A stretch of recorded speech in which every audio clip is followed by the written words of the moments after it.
Okay, I think I'm on now. I think I'm on. I think I figured out like when the point is when the stream actually starts, and I can bring up the video preview inside of Twitch, and at one point it kicks in. I see it there. I'm guessing that's the point where I can start talking and it won't be cut off. I'll see you later when I play this back.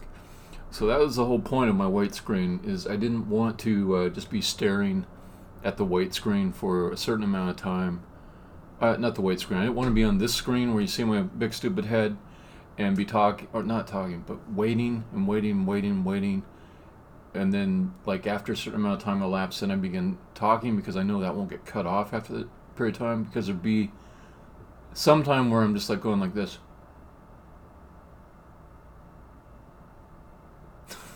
That's all I'd be doing while I was waiting. So like the wait screen at the beginning stops you from having to look at me and go like this. Anyways, hey, I'm Eric. That was really boring, what I just covered. I'm making progress every single day. I'm going to change a little number that you see up here from 177 to 178. That is 178 days in a row that I have made progress on my game.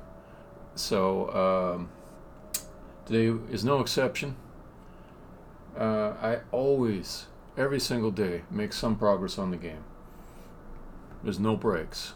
I mean, it doesn't feel like I'm working though, because it's fun. It's a lot of fun, and it's an expression of me, and that's why I do it. But I don't do it just for the activity of doing it. I do it because I'm in love with the idea of this thing existing in the real world. And that, if I was only just like doing something and it'd be thrown away, it wouldn't have the same appeal. So I look forward to the day when this game is playable, shareable, and other people can see the things that are just in my brain right now. So what I got going on right now, let me show the work screen. Oh, you get to see what my little Twitch window looks like. Alright, so I've got Finder. I just copied over an application that I wrote a long time ago called Face Player. It's written in JavaScript. I'm going to use it to do some face animation type stuff. Let me see if I can get it running. Oh, you know what? I always start these things with a demo. It feels like I ought not to deviate from that pattern. So starting with a demo. Let's just show the second level real quick. I've shown it before. I'll just show it again real quick, just so there's something that's demo-like. A new thing about this is it'll show with the good lighting, and also with my new streaming setup, the frame rate is good, like it should be. It's not compromised by the action of encoding all the stream video. The only bad thing is I don't have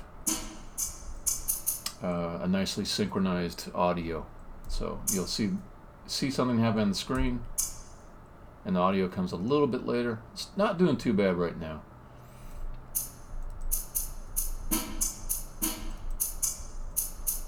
Is it worth maybe doing like a little bit of an explanation of this for like somebody who's never seen this game before? I think I'll do it just so I stay in practice. Okay, let me put everything back how it was. Let me just explain all the basics of the game. Okay, so here I am, kind of artificially at the start of the level again. I just put everything back to how it was.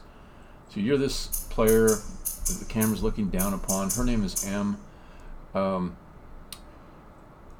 Your keys are up, down, left, right, or actually more truthfully, north, south, west, east. You can just move the arrow keys in the direction you want to go. And you always move one square at a time. Every time. There is no halfway movement into a square or anything like that. You press down or south, she's there. Now there is some animation that shows her movement, but logically, as far as the game world is concerned, as soon as you press that key, you are all the way in the square, and the animation is just an after effect, a nice visual cue of your movement.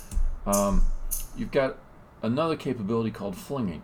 You hold down the shift key, those rays go out, they show where you can go by flinging, and the little circles on the end tell you that's where you're going to stop when you fling. Okay, so I flung west, and pretty immediately she hit the wall and she dropped down. Now all that stuff happened in what's called a step, or you could call it a turn, but a turn implies that there's this thing where you do a bunch of actions and then you press a button and it goes on to slowly to the next stage of the game, the next turn. So a step always is instant. As soon as you have given the order to do something, it's done. Fling, oh, step. Okay, so when you're holding down the shift key, the step hasn't happened yet, but the moment you make that decision of which direction you'll fling, the step happened, and the game world is updated in response.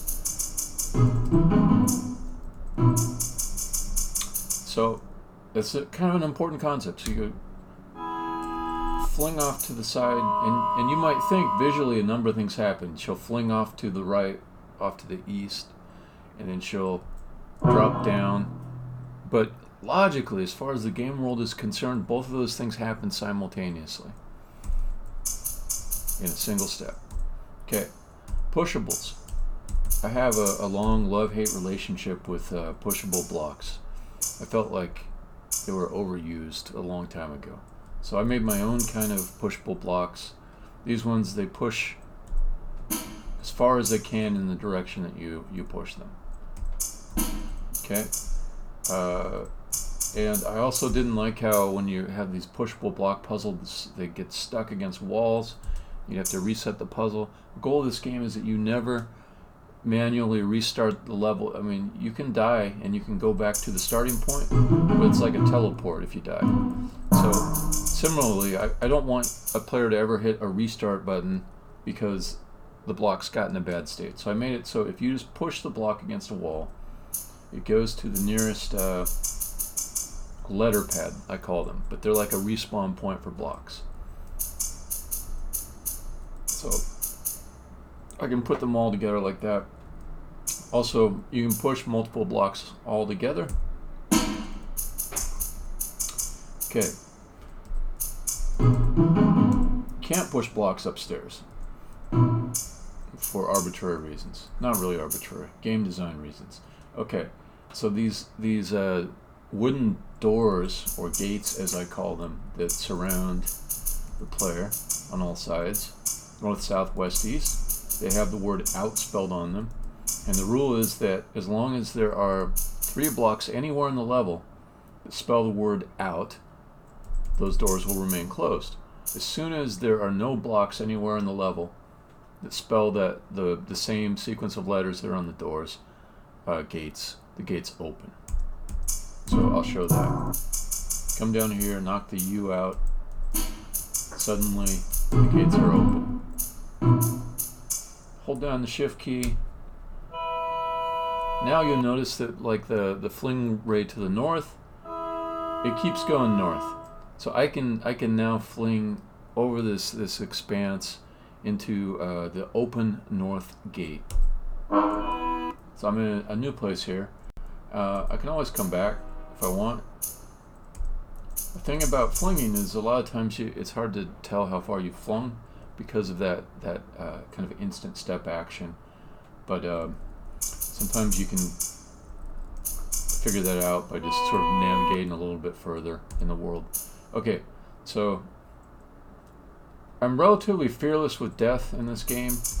I can usually get back to wherever I was pretty quickly, so I'm just going to do some quick flinging around just so I can navigate. So if you're playing the game, like I'm slowing it way down by explaining everything, but you get that flinging going and you're just like, you're just going all over the place. The flinging will go upstairs too. So if I go, You see the ray seeking up as well as west. If I fling in that direction, I go all the way to the top of the stairs. Now, in this case, there's an obstacle at the end, this kind of tower thing that's in the southwest that caught me. But if there wasn't, I would have kept going in that same line until something caught me. So here's a case where I'll overshoot the end of the steps and keep going. You can see the fling ray is sort of suggesting that's going to happen, because off to the right of the screen, or the east of the world, the blocks just kind of go up over the steps. So I'll go ahead and fling east, up and east. So I took a wild leap and hit a wall on the other side and came back down. Again, all in one step. So logically speaking, that was one action inside of the game world. So navigate a little bit further along. We can kind of get a good vantage point of the level here. People ask me, can you move the camera around? It's a goal of mine to make it so you don't ever need to move the camera. Oh, by the way, I should size this a little bit better, because inside of my streaming environment I've got a little cutoff, so that's probably better.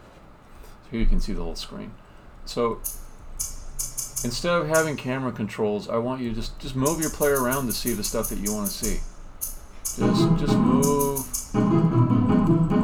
It's not that hard to move. It's like really super easy to move places. So the idea is, if I want to see something off in the northeast, I just go there real quick. It's not that hard, right? So if you can just have like a really unified control there and simplify it, in my opinion, that's better. It's better than like always be walking someplace with one set of controls and then like with your other hand moving around the camera to try to see something that might help what you're doing. I just want it to be one unified set of controls for both navigation and seeing things. So every level has got a bonus to it. So you can go to this exit level thing and leave the level if you want. But you'll see this little bonus box up in the northwest corner. That's the extra challenge in the level that you can try to get to if you want. And I already went through like an explanation of the challenge, so I won't belabor it this time. Basically, on this level, you want to close the two gates, the TO letter gates, by putting blocks together such that they close them. And that's not hard to do. Once I have those in place, it'll give me a route to get to that bonus.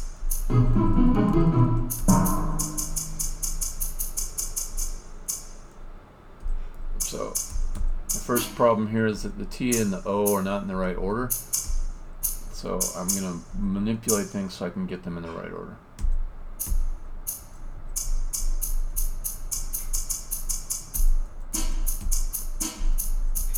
I've played with these blocks quite a bit, and the thing I love about them is that without even really trying to make good puzzles, you can make good puzzles. You just throw some blocks down, pick a word to try to spell out, and it's like the puzzles write themselves. It's fun to manipulate the blocks. It really, to me, feels like a fresh way to look at blocks again, pushable blocks. So I've enjoyed making puzzles with them. I've enjoyed like immediately playing the same puzzles that I just barely made. And like I hadn't even thought out like, how is this going to be a good puzzle? How is this going to be a challenge? I just drop some blocks down, pick some word, and then suddenly, and it's still fun. It's like it's just made a puzzle. But then I can go further. I can make refinements and improve the puzzle usually. But that swiftness of puzzle creation is a good indicator that the game element is got potential. So I just grabbed the bonus, and that's how you go the extra mile in the Godkiller. You go get the bonuses. Otherwise, the levels are going to be pretty easy to go through. That also is going to let somebody who doesn't like to break their brain solving puzzles still enjoy the game and kind of focus more on the adventure and story aspects of the game. Whereas somebody that really loves solving puzzles, there's always going to be these bonuses in each level, and I'll try to make them eventually get up to the difficulty as I've had on a game called Drod, which is just a fucking brain buster is what it is.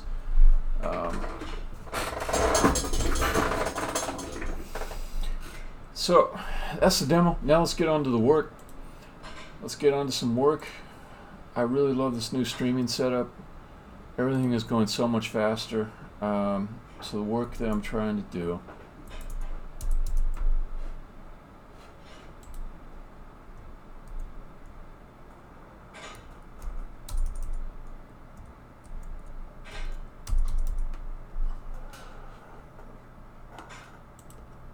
I don't know what this spinny thing is. I thought I was done with spinnies. I thought my new Mac there would never be a spinny again. Well, while it's doing that, why don't I close some other stuff down just in case.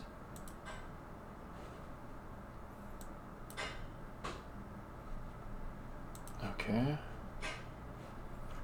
So I think I hit Control C on like this little program that was running in the background, and it seemed to have triggered something. Oh, there we go. That was weird.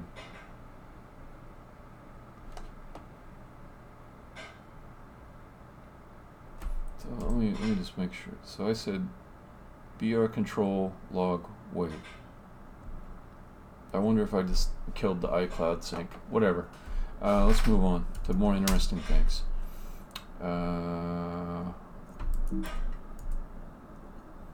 Let's go to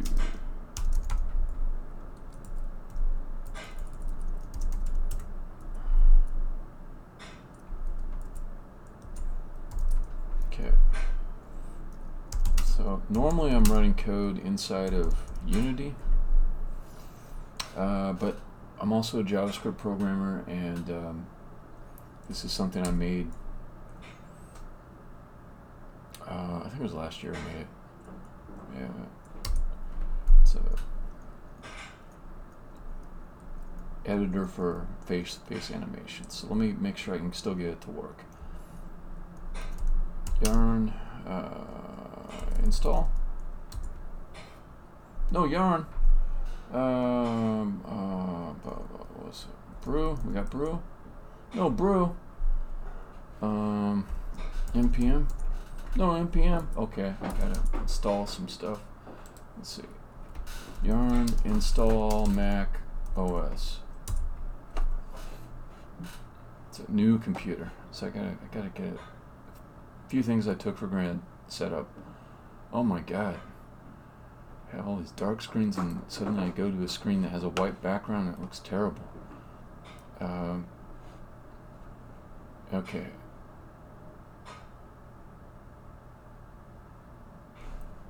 Do I have Mac ports?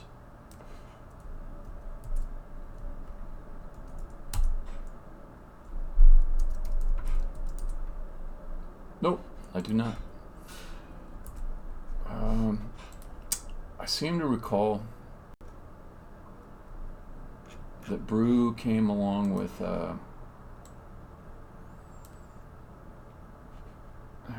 friggin' Mac IDE. Let me just install Brew on, yeah, that.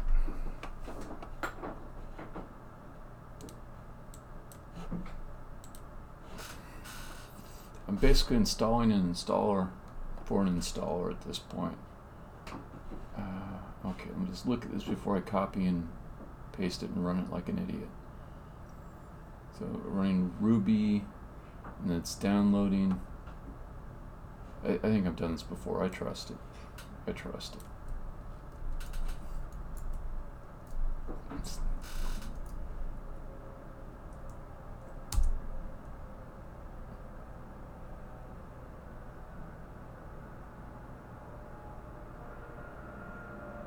Okay, Xcode, that was the thing.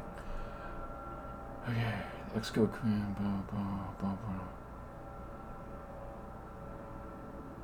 do that.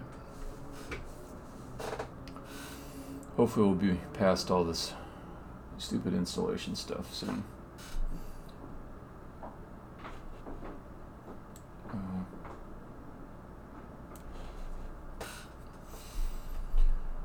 So, well, what can we do while that's going on?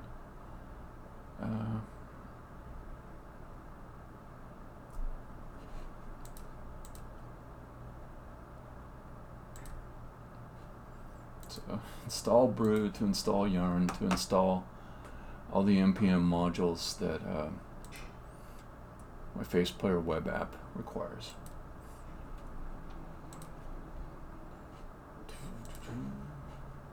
Here's my Mac setup plan. I did all the stuff on it, but I end up with a list of things that I need to buy to kind of round out my setup. Some of these have nothing to do with the Mac setup, like a folder for recipes. That's just because I'm going to do a big Amazon order, and I figure let's do it all at once. Headphones with a long cord.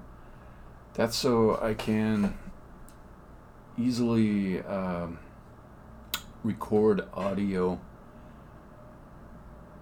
vocals on the microphone that I have set up that's about 5 feet away from me. My God, this bright background is so obnoxious. I can turn it down a little bit. Turn it down. There we go. So that is so I can record vocals on the recording setup that's about 5 feet away from me, and have it plugged directly into the Mac, which would be playing like reference audio. Like if I want to sing parts of a song and I want some kind of reference audio that tells me like where I should sing, then I can have that with that. Okay, so extra memory card for the dedicated Zoom recorder that I've got. So a long while back I got upset. Let's turn this back up. Okay, successful in the Spinny. I don't know what the Spinny is about. I don't like it. A brand new computer. I don't like it.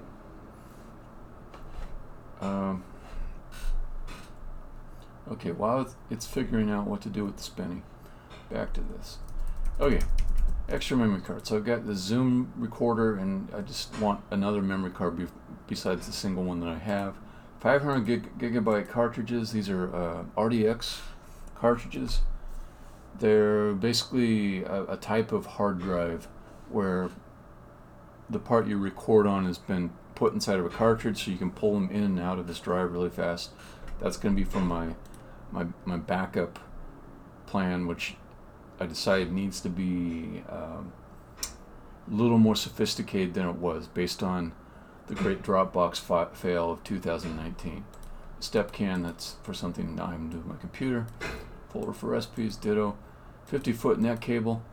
That's so that I can make the streaming experience even better by having the data not go through Wi-Fi, but instead go through a net cable off to the router that I've got 50 feet away, inconveniently for some things, but conveniently for others.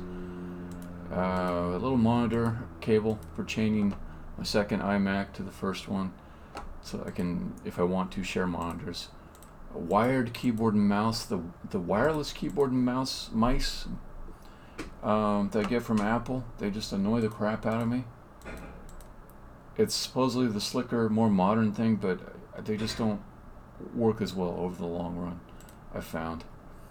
Right after I hooked up the brand new wireless keyboard to the Mac, it would have little messages like, "Oh, lost connection." Fuck you, just a cable. Stop being slick, Apple. Just okay. So then I'm running low on USB-C cables and wall plugs, so I'll get that. And also, I've had the same two routers for about 15 years, and they're starting to have little failures here and there. So I figured it's time to spend, $40, get a new router. Are you done with the Spinny? Good, cool. Let's do brew, install, yarn.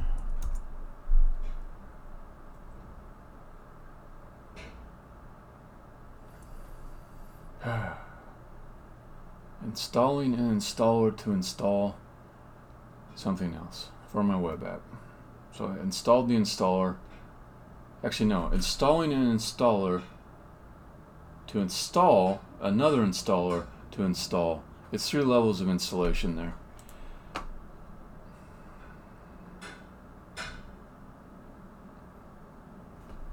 Okay, so that should be done. Now, can I just run yarn run install? Sorry, yarn install.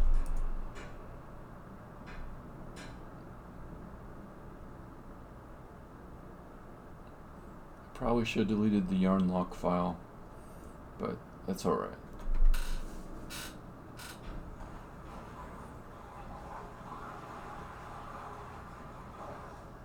Okay, so this is the next thing. I have to have like a newer version of Node installed, which means I might as well install something called NVM, Node Version Manager.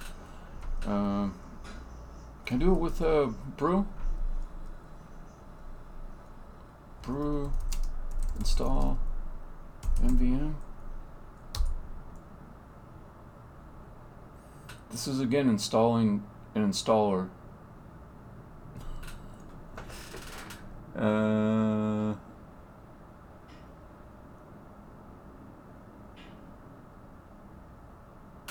Okay, I'm reading the instructions here. You should set NVM's working directory if it doesn't exist. Okay. Oh, this NVM. Okay, I'll follow its directions.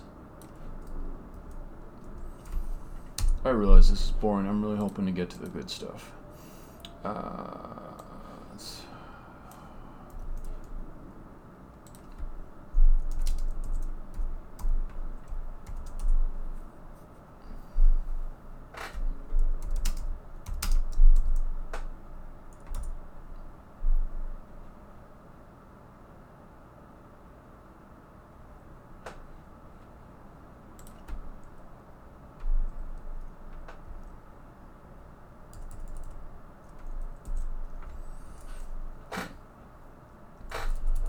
All right.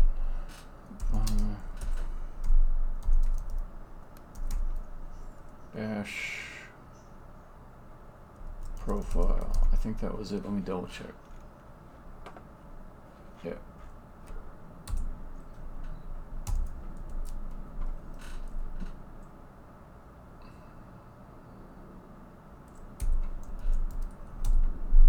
Okay. Do I have NVM? God damn it! I gotta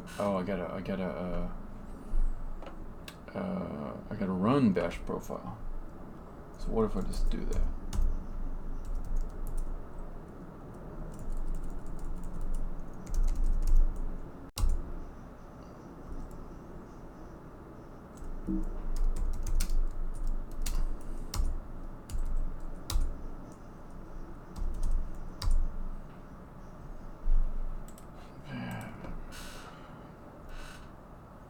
Again, the spinny. What is up with that? Oh man, I'm kind of embarrassed. My house is not in order. CPU. What is hogging that CPU? It's coming from terminal. It's coming from terminal. You know what? Let me kill 2 birds with 1 stone. I'm gonna try to exit and restart terminal. But I'm gonna do it gracefully. I'm gonna let the spinny come to a stop. Okay.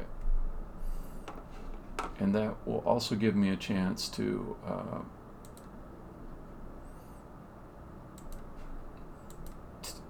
open a new terminal session, which means that bash profile that I edited should execute. It did. Okay, cool. So my thought was maybe I accidentally started some background process that was associated with that terminal session. I thought that by exiting it, I might free it up. Possibly that was true. Okay, now there, I installed another installer to install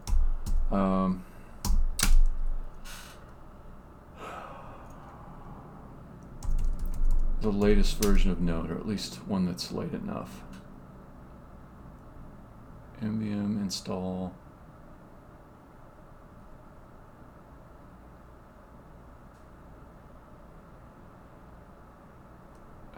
Isn't there a way to say stable?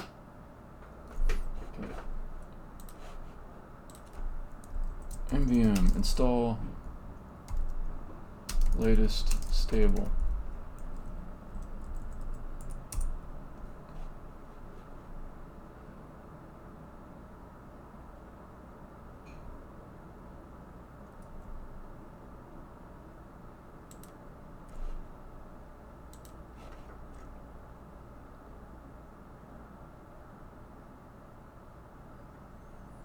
What's the LTS version?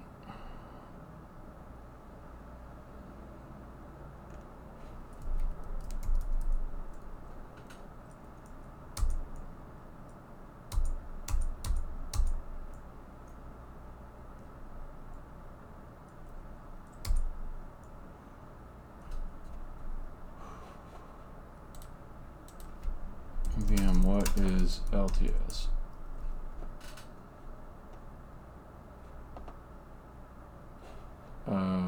Node, what is LTS? Long-term support.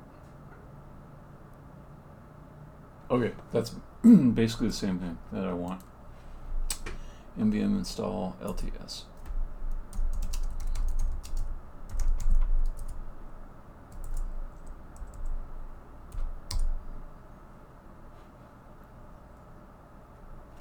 Oops.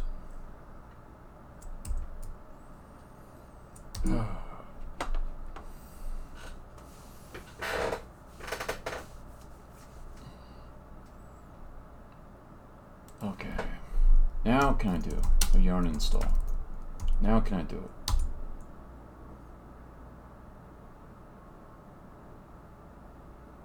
Cool.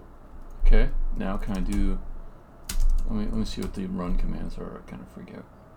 Oh wait, I'm in the wrong directory. That's right. Okay. I did a yarn install on nothing. Okay, cd projects or documents, base player. Let's just get rid of the yarn lock because it's ancient. Yarn install. Okay, now, please. I don't want to be installing shit all night.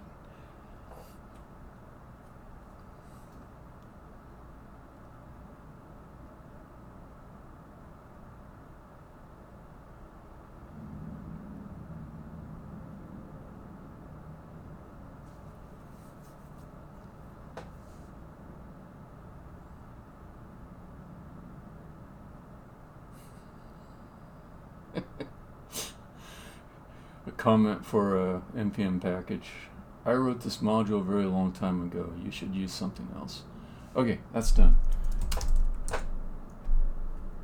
Okay, so I can do start. Let's do it from here. All right, start. Okay, so this should start my web app. Oh yeah. It's been a long time since I ran this. I hope it works. Alright, here's my Lipz editor. Oh man. It's an annoying thing is that it's coupled to Dropbox, who is my new arch enemy. So at some point I'll need to make it so it doesn't get all these files from Dropbox, but for now. Alright, so let's take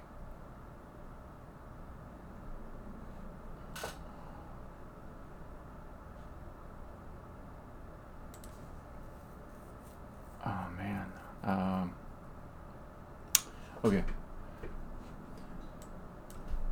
Let's go over to my other computer that has Dropbox installed. I'll take one file that I want to use today in this session. It's that song that I wrote, and I want to use it because it's got the vocals that I intend to animate against. So I'll take we got the knives mixed down. And I will copy it. Then you can't see what I'm doing. That's why I'm talking about it a lot. So I've got a special directory on Dropbox, on my Dropbox, where if I paste an item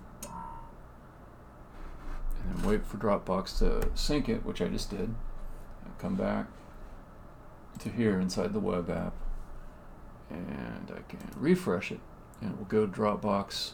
It will ask for all the WAV files in that folder and I get the one I want.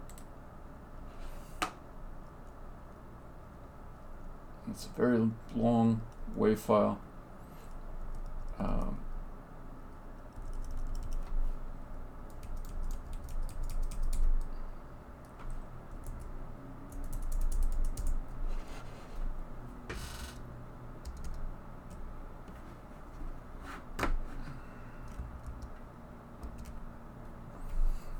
All right.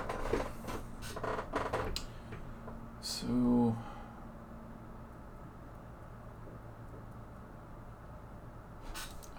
I pretty much remember these lines by heart. So let's start with "Oh little nothing." Okay, so then inside this editor I wrote, it puts a phonetic representation of the text above. Might as well put in all the lines. You have strayed.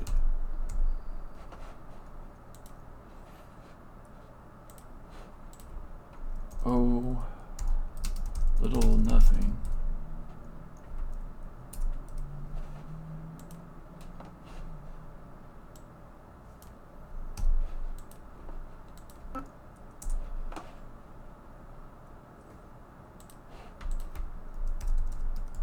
You've lost your way. No, you are afraid. That's right.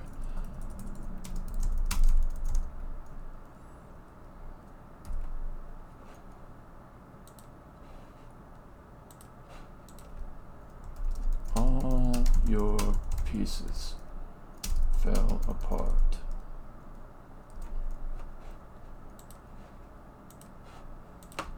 They fell below. Oh, little nothing.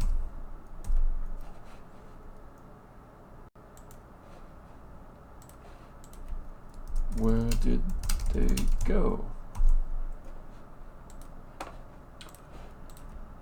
We see you here with your sad little face. Come to cry, come to beg for our grace.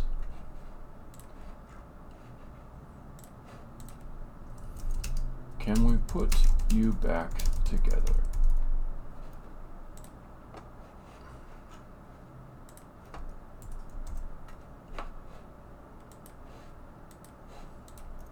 Yes, we can. Okay, I might as well just copy this a few times. Because he says it 3 times in a row. The Ma does this character who sings in the song, okay? Then the 4th line, it's will we put you back together?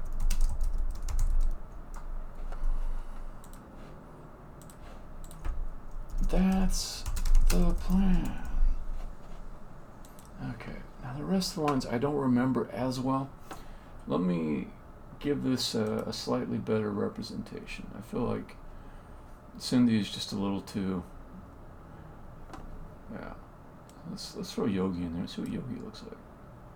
This is actually better, because Yogi's got just a simple mouth, which is what the Ma is. Okay. So then at the beginning there is a ton of space for the prelude or the intro. So I'm just going to skip through it all by making this thing here.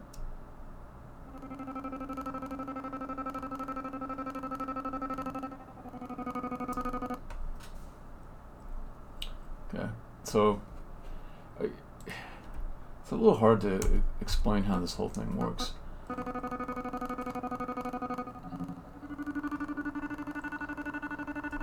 So these sections here that I'm inside of, in between the two brackets, left and right bracket, they are mappings. Oh, there it is. Okay, they are mappings of the phonemes to visemes. So I'm backing up because this first part is supposed to be just silence. So I want a little nothing to start in the right spot.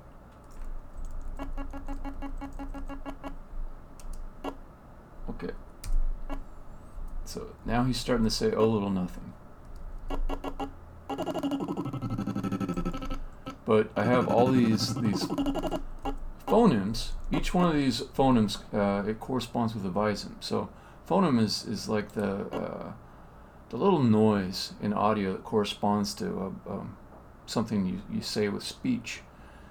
And a viseme is the visual representation of that same sound. So if I click on OW, you can see off to the right, this mouth here of Yogi, it again, O shape. L, and there's the L, right? The L viseme is off to the right. Viseme. So basically, all I have to do is get the spacing right in between these. So when I move the cursor around, it plays the little clip that corresponds with the location in the audio. Each one of these little bits here is like a frame of animation. Okay, I realize this can make no sense to anybody except me, so I'm going to keep going. Maybe it'll be more clear. So there I can start to hear the L. But turn the volume up.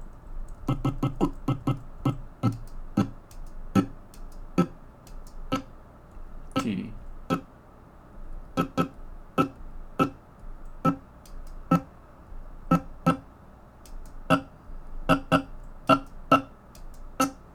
Hear that TH? That.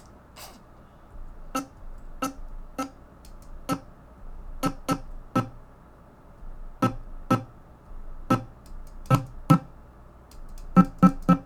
think he's going into U there. So let me just test this line. Oh, little nothing. It's not a good thing for that delay in audio to be there, so I introduced this delay in audio via the streaming, and it's not great because I hit the play line and I see, oh, little nothing. I guess if I look over at the stream instead of like my original screen, I can kind of see. Oh, little nothing. Let me go a little bit further. Oh, little nothing. That's not bad. Okay, I think I can still work this way.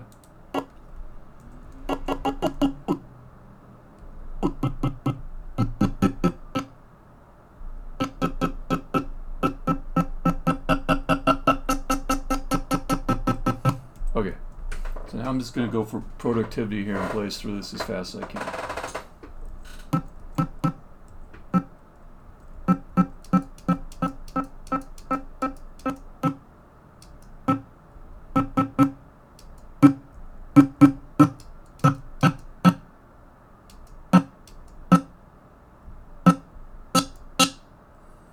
Okay, now I love showing V's and FVs, so I'm cheating a little bit, bringing it in so I can show more of it.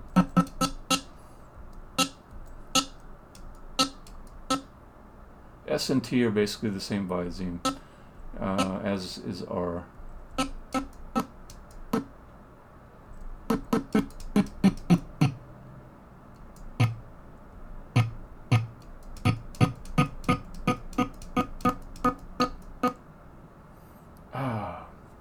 I still have another thing. I need to.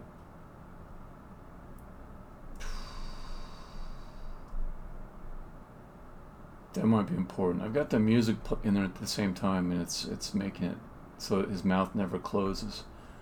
Okay. Oh, little nothing, you have strayed. Okay, so if I go there, I can get a rest. Alright, let's try this. You have strayed. Yeah, there's audio sync issues there. You have strayed.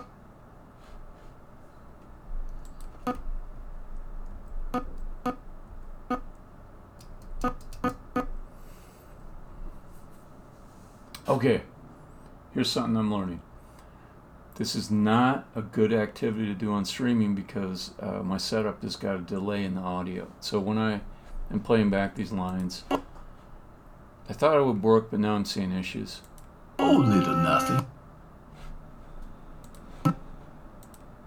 You have strayed. Yeah, I just can't trust it. So if I'm looking at it to see if the dialogue is matching up with the audio, it's just not reliable. So I'm gonna have to switch to something else on this stream. Let me go to parsing this file. So if I exit from here, it's gonna save. It's gonna save a little file called a Lipz file. Okay, so if I look down here.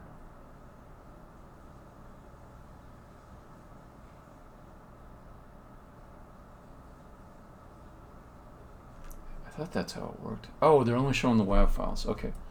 So if I go back to BAM, okay. Okay, so come back to here.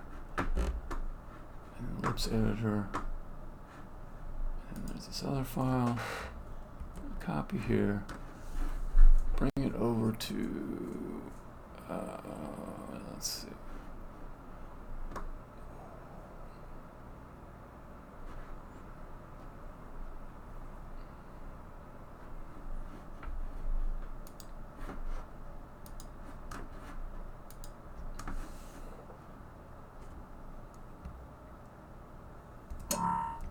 Okay.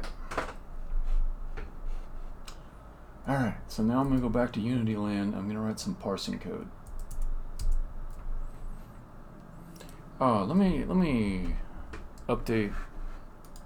I mean, it's not that important, but it does help me keep track of my progress every day counter. So this is not October 13th. It is October 14th.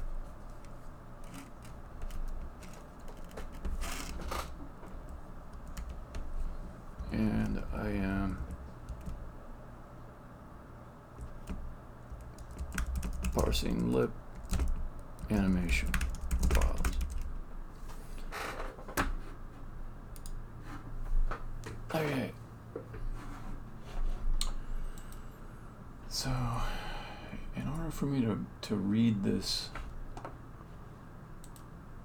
file, I want to be able to put it into a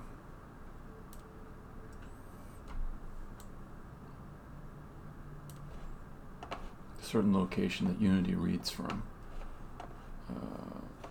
Let me just copy that.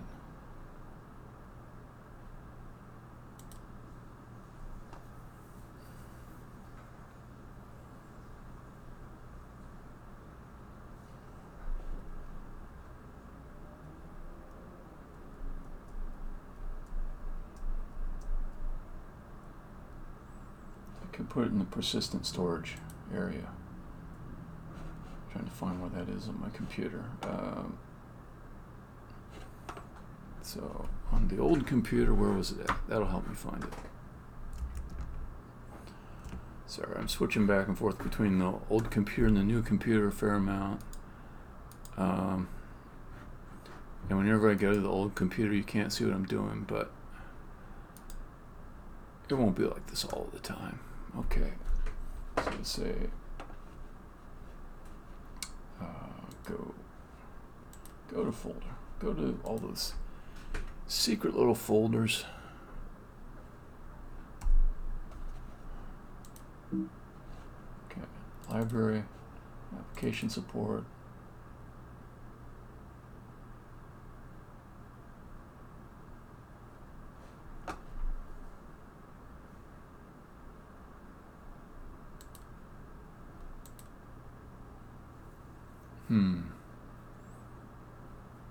So I'm kind of wondering like why the project didn't create this directory that I'm expecting to be here.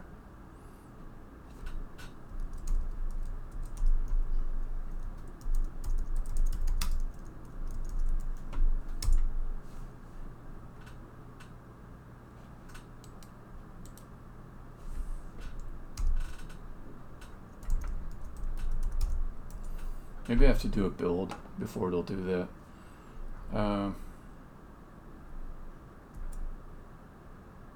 Or maybe I manually created it last time. Now I can't remember.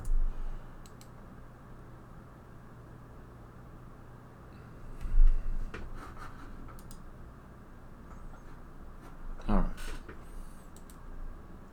So Lipz. And let's paste.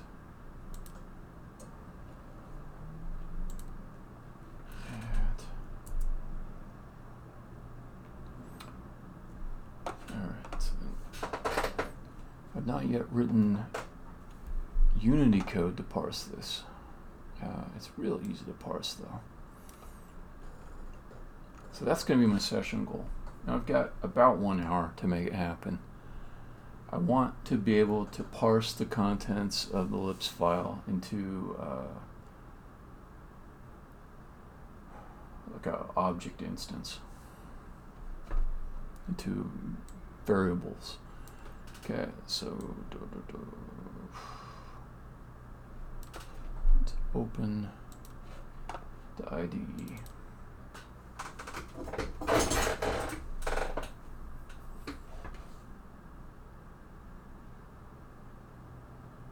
First thing is I gotta set the color scheme on this to dark. It'll just kill me if I don't.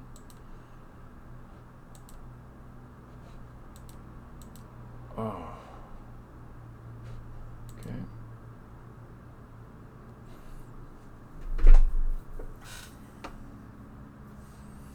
Dark color scheme is the way to go.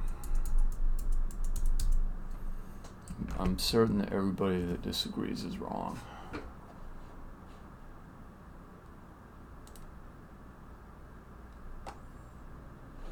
Okay. Before I change anything, I don't think I've like explicitly run a build here yet and had it work. So let's just try it. I just want to make sure I'm kind of at my baseline of success before I start adding anything else. Okay, cool. Also, that was fast compared to what I was used to. So new machine is already helping me with that. So that's good.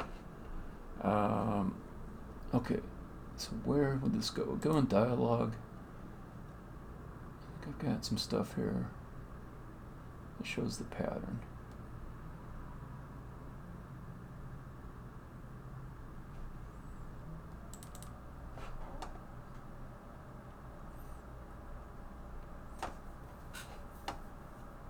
Okay, so I want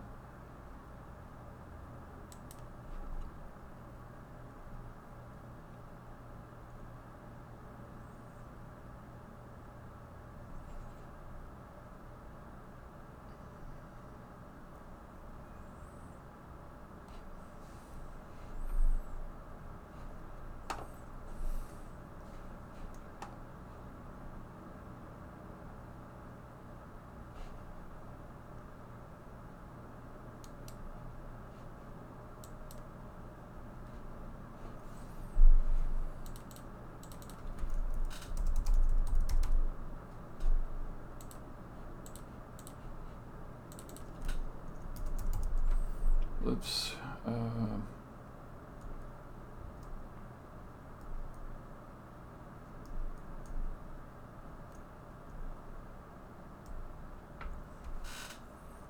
trying to follow the pattern that I already used. So I can do Lipz loader. What did I do for hands though? What did I do for speech?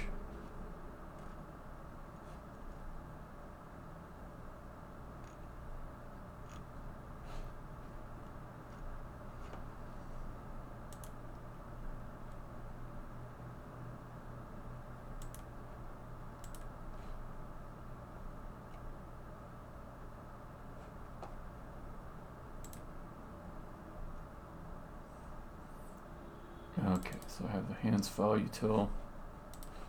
I've got hands. Okay, let me do the same thing. So I'll do Lipz file util, and I'll do Lipz.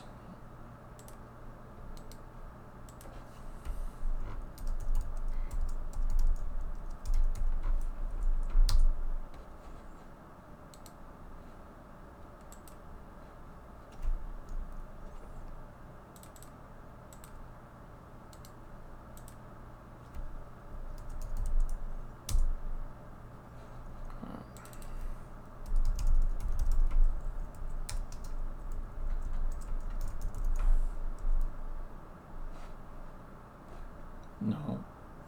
Every time I've installed this thing, all the stuff it recommended, it stopped working. So I just periodically refuse it. Okay, so trying to follow the pattern. Hands. It's going to have events.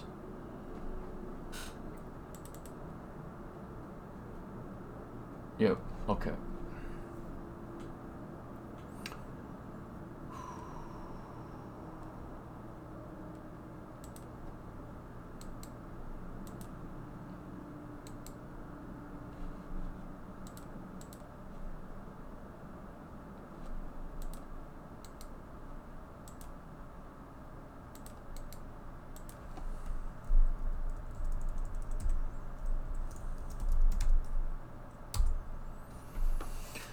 Alright, so Lipz is going to be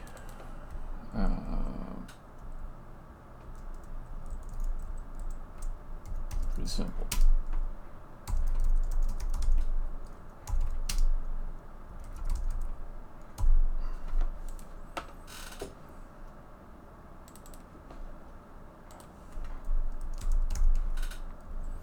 Okay, what is a Lipz event? It's going to be time. And I think just a vising. I do actually have some other stuff in there. Got a motion. Let me take a look at the file. Let me just open it up.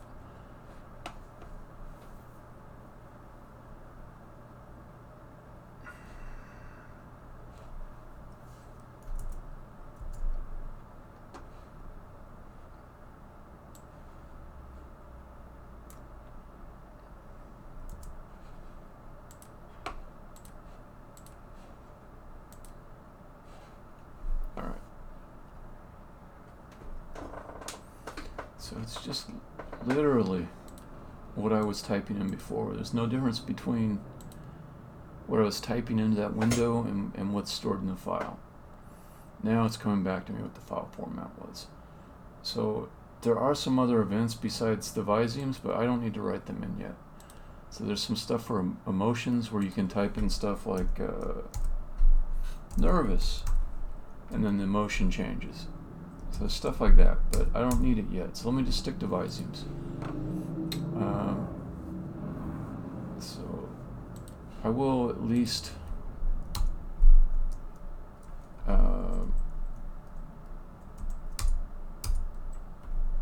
allow for the future possibility of other types of events. So let's call this public enum event type. And then vising.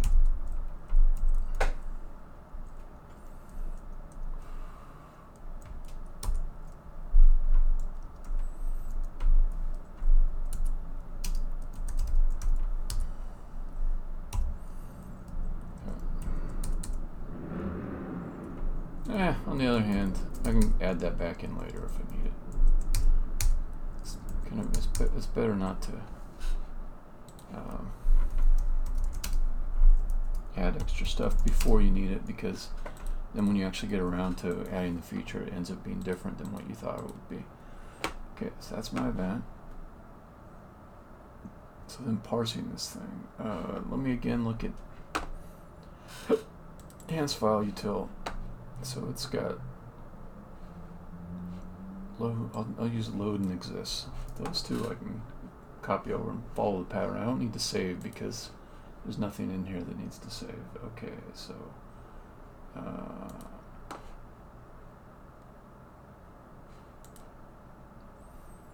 got way too much stuff open though. So let's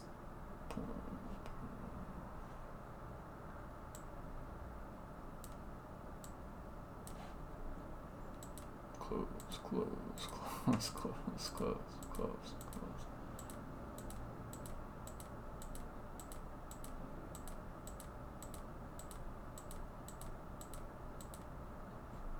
Okay, that's better. Okay. Lipz.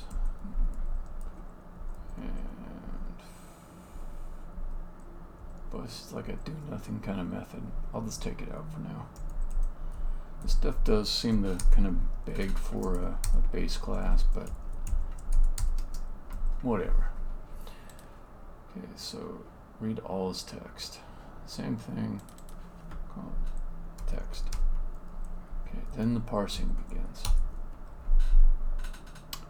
So I tried to keep this format really simple.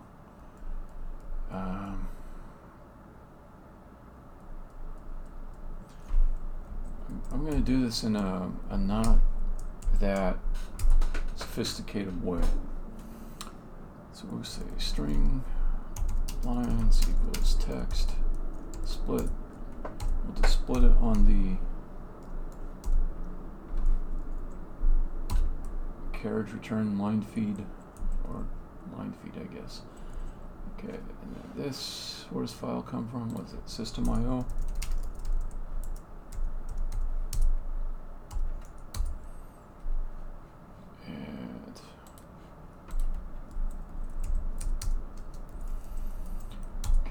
So the way I made this file format is that I said that what kind of thing it is always told to you by the first character in the line. So these things that are like text here, these little quotes, they always start with a quote at the beginning that tells you this is text. It could be turned into subtitles as well. Whenever there's this, though, it means this is a specification of all the visemes that correspond to frames in an animation. Frames per second is always 24 for these lips. So it's independent of the frame rate of display.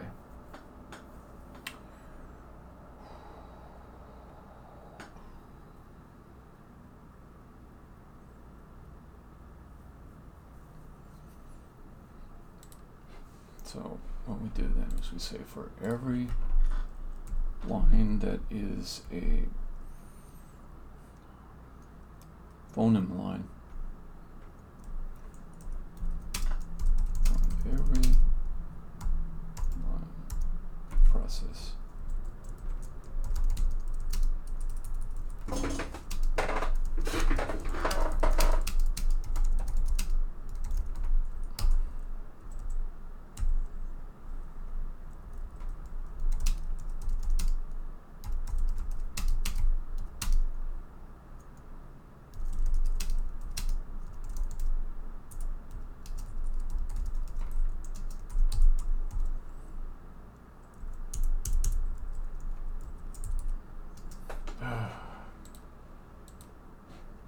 stupid auto-completion, smart stuff.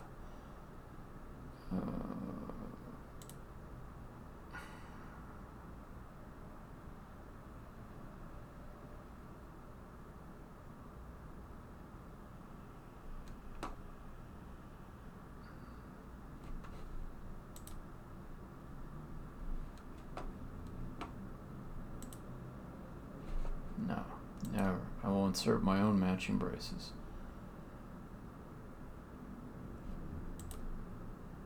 Automatic. Okay. Alright. Might as well make my list of Lipz events.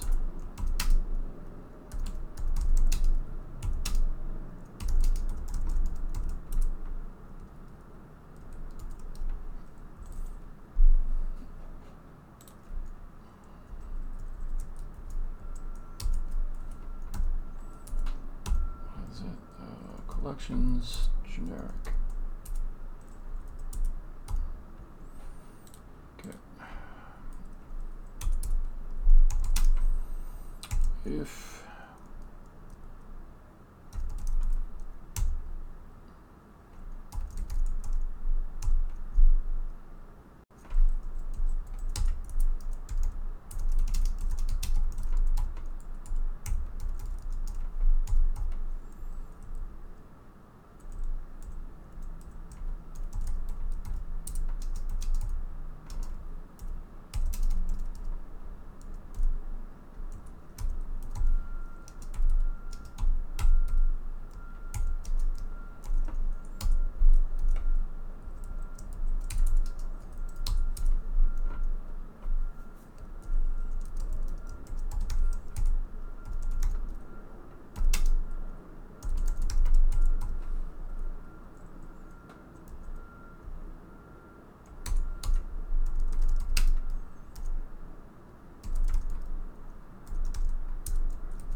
I'm being dumb.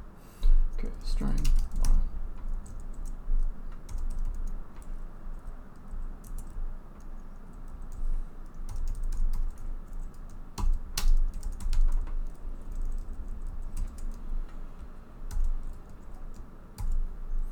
Okay, I need some other information here though. I need what do I need? Frame now. Frame number. So let's start. Let's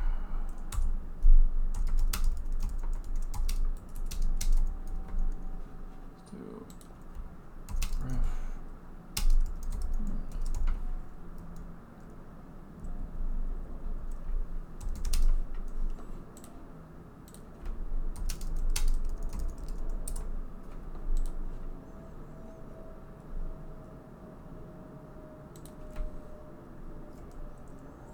What did I screw up on here?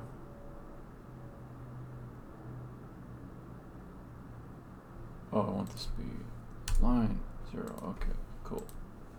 Okay, and this is, what's wrong with that? Tab term value. Okay, are you done with that? Oh, right. Okay. That's right, I have to return a Lipz, not a Lipz array.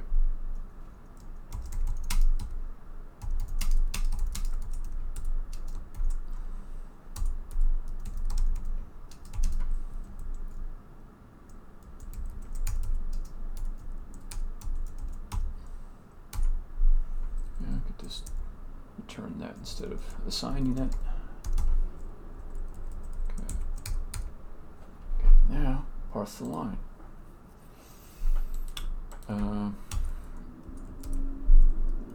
Constant frames per, dang it, per second equals 24. Constant float equals time per frame 1 divided Still one if like that.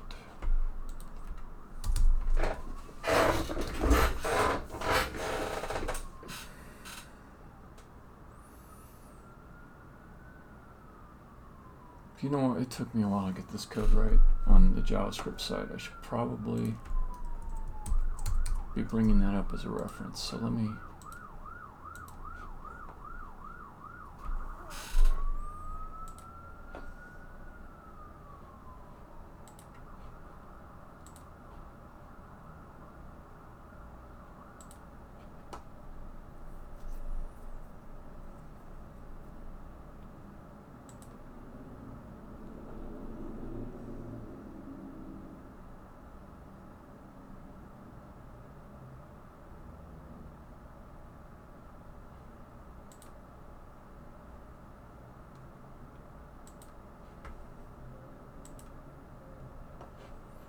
Oh, I gotta hand it to the IDE. It detected the JavaScript and showed it in a nice way.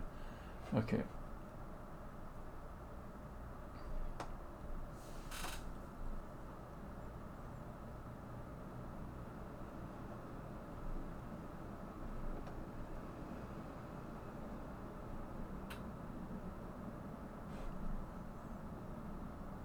I might just do a weird thing here. I might just copy JavaScript code directly into C# where it has absolutely no chance of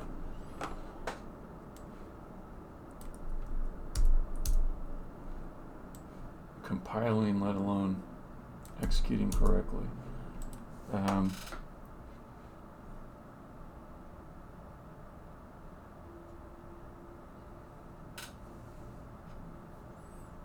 Okay.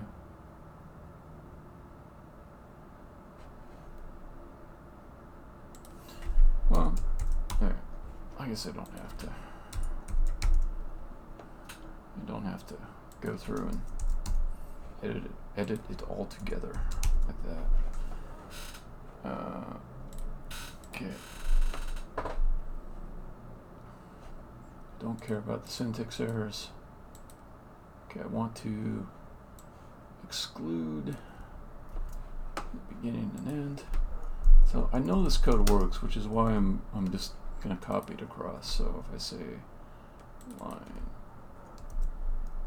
substring, what is it? The start, and then there's probably length. Yep. Okay. So that should be kind of equivalent.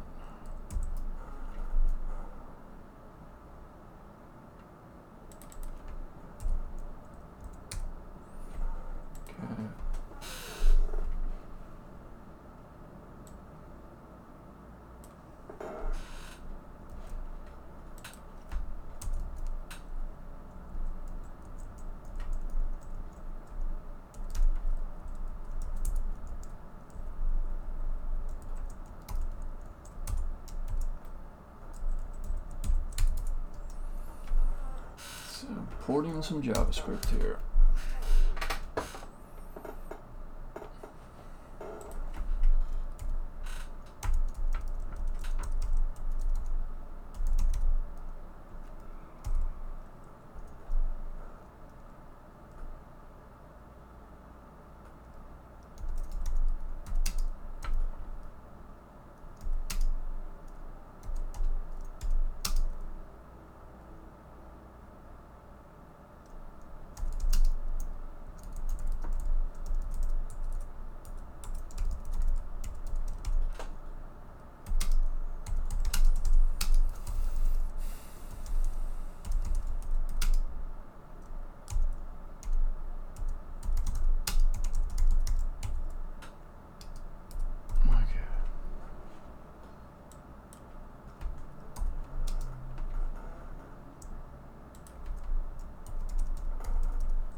Oh.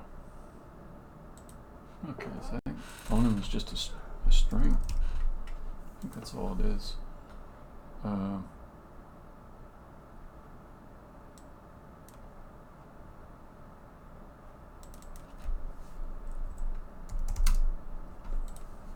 so parse next phoneme. I'll come back to that one, but assume that returns what I want it to. What is next? Need to track time. So time equals frame now times time per frame.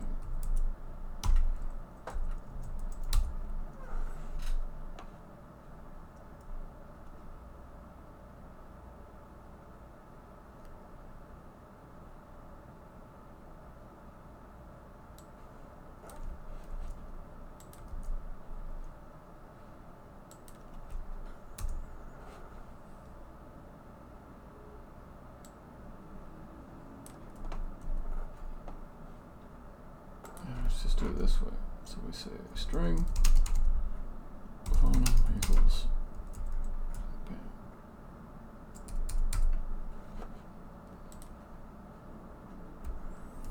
if phoneme is not null, then we will add an event for it.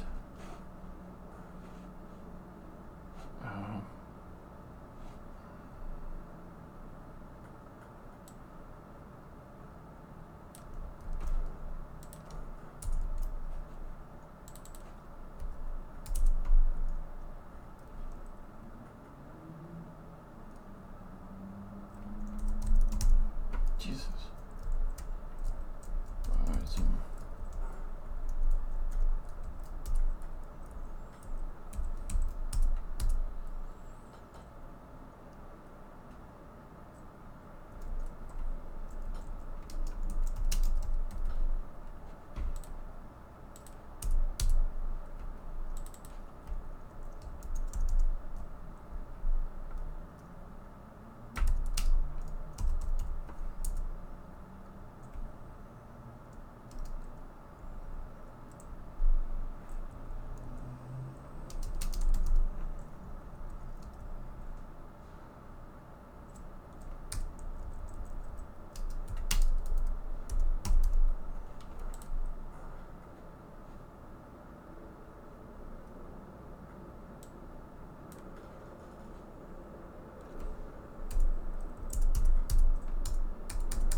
What? Strings aren't nullable? Oh, we gotta assign the outs? Okay, fine.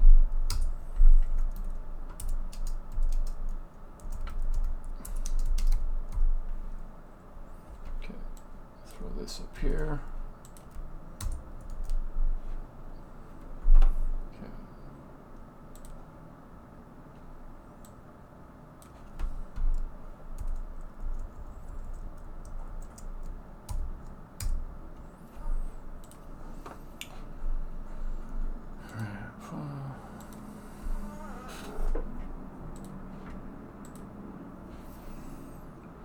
This is the mapping of phoneme codes, which are part of the ARPA-bit standard, to the visemes of the Preston Blair standard.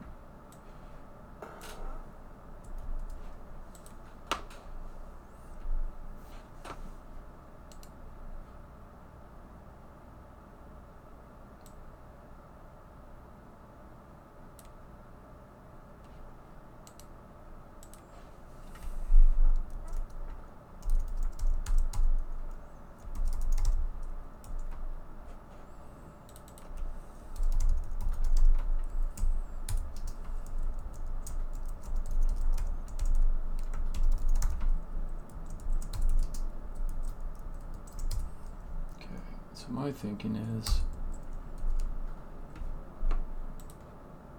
we don't have like a dictionary or hash map thing built into C# like JavaScript does.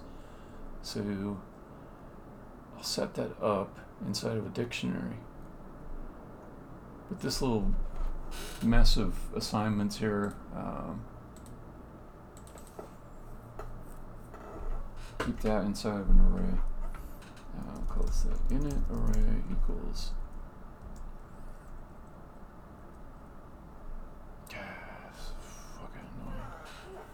That's the thing I liked about JavaScript.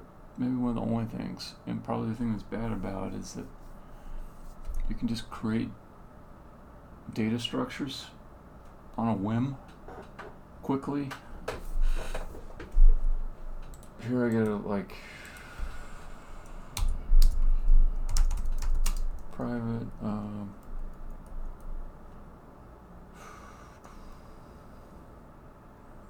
struct map entry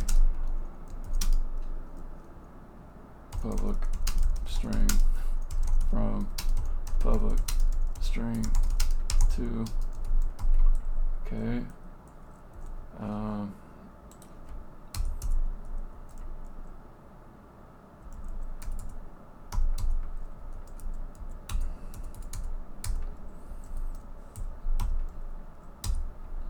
And to make it kind of easy to assign, I'll do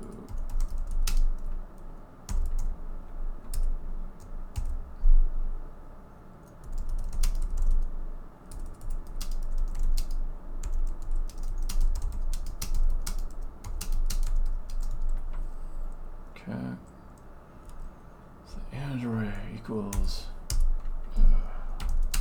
new map entry. God, this sucks.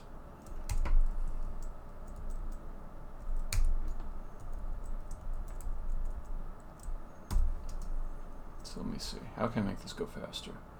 We do a search and replace.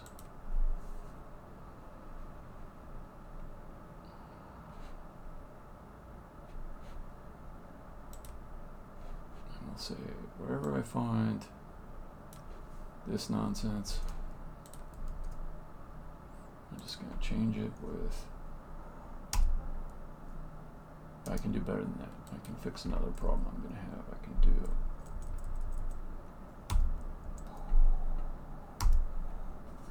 let's replace it with bam, bam, bam, and go. Okay. This stuff here, what's the deal with that?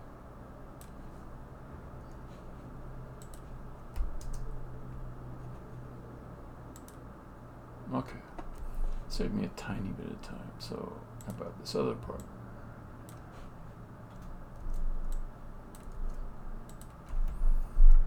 So this is new map entry, bam, bam.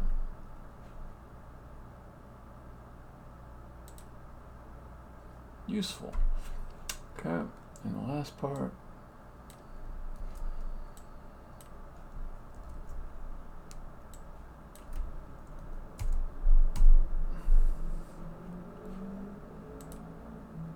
Okay, that took a lot of tediousness out of it. So for the rest, I'll just manually touch it up.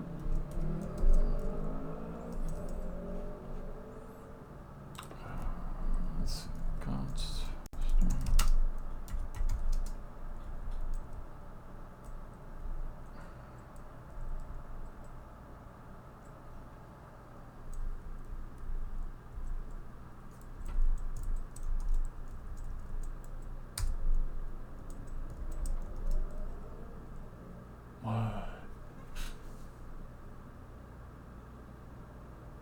Oh, yeah, map entry, I mean. Okay. And you accidentally put a period in between these instead of a comma.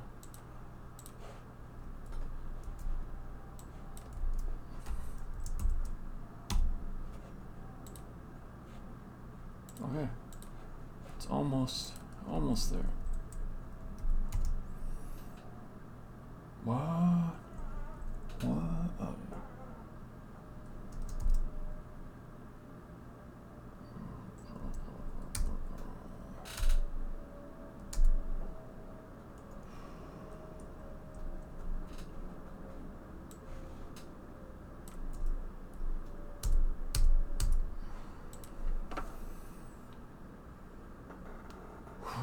Oh yeah, it's not a constant. That's fine. Okay. All right. So then,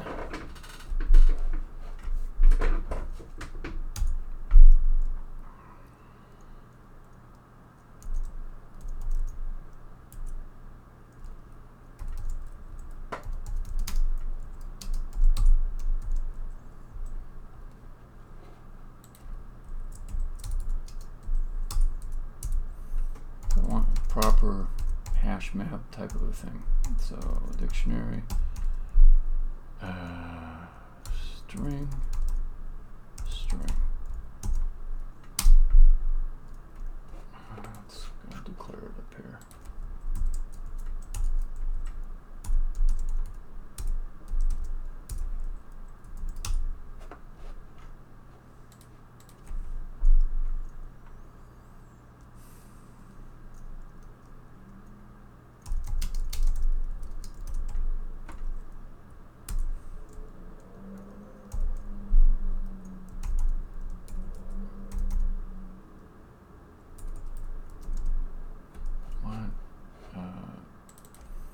Init, what do I call it? Init array length.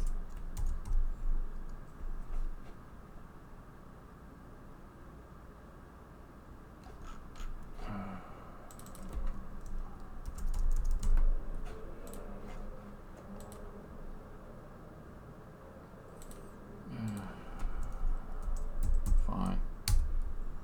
Whatever. Okay. So it's not like a good time for C#. This stuff is just ridiculously cumbersome compared to setting it up in JavaScript. But C# has its other moments. Okay, so we'll say for each one of the elements in the init array,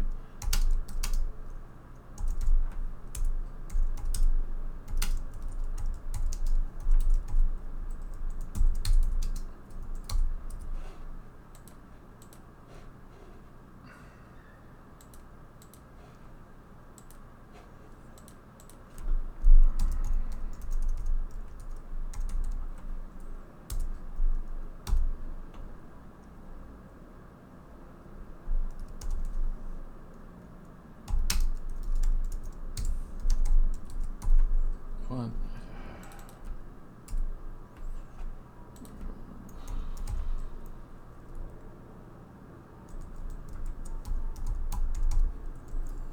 Okay, so I need some kind of accessor. God, why do I?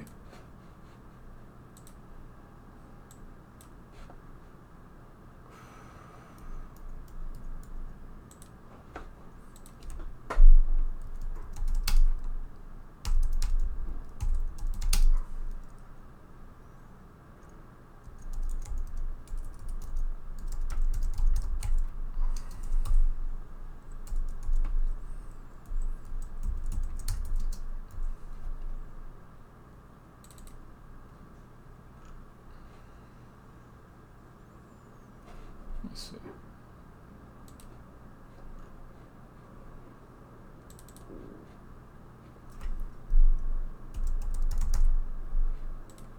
I can make these Viseme. Yeah, I can do that. Okay. So let me change all these. Search, place, with. Oh, Viseme, rest. No, don't do it on all of them. Okay. Okay. All these I want to change to, yeah.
the rest by hand.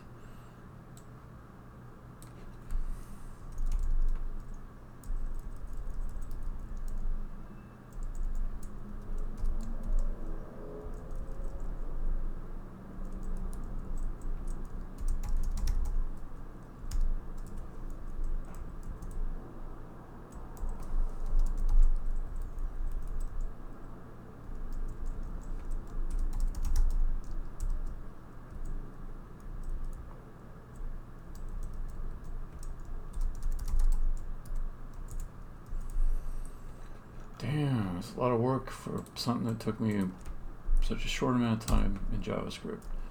Okay, so here I should just build return. Again, I can't just do like a... Okay, so I can do try, get, try.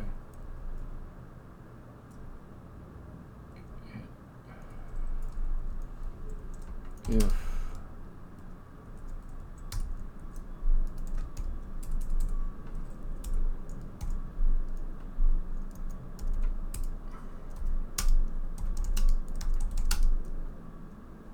no.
Be a class instead of a struct. What?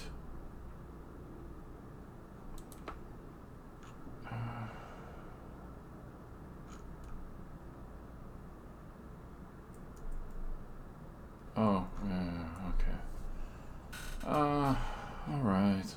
Fucking non-nullable types. Let's see. Parsing.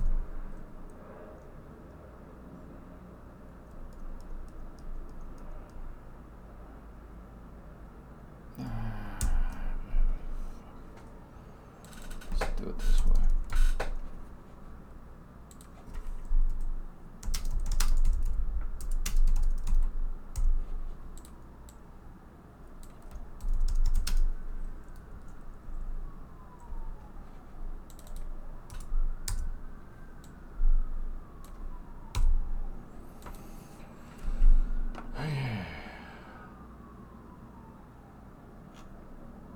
That was a lot of work for just a little bit of stuff.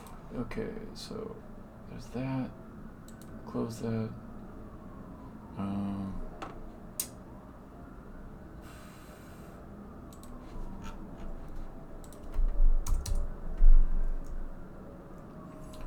Okay, I want an instance of arpabit to blur to be in here.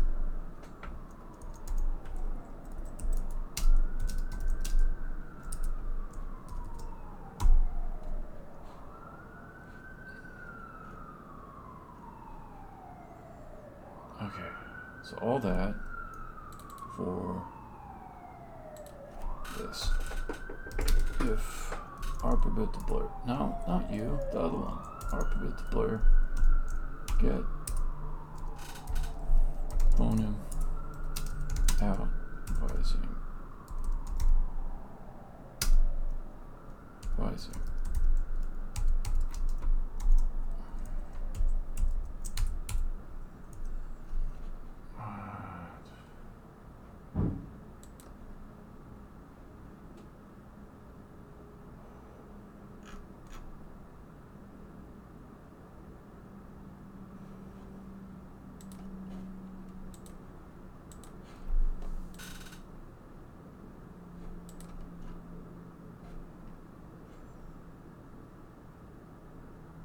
Oh, fine.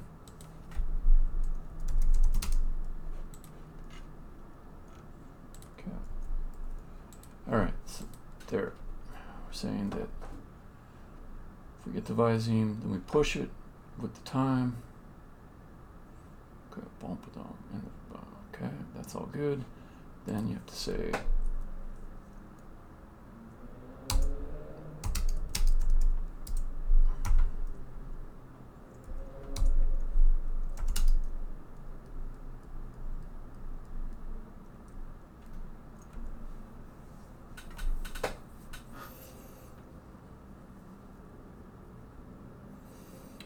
So I don't think I'll return the time at the end.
Okay, I need to track where the frame number is as I go through here.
That should make it equivalent.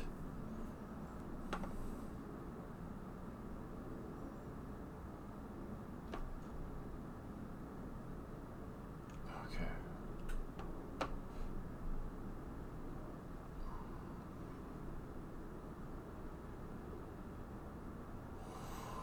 Oh yeah, take that out. Oh, I'm so tired. Oh, where's my phone? Check what time my sweetheart's getting home.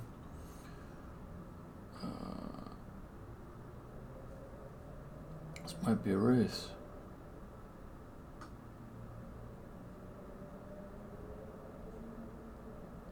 See, I gotta make dinner tonight too.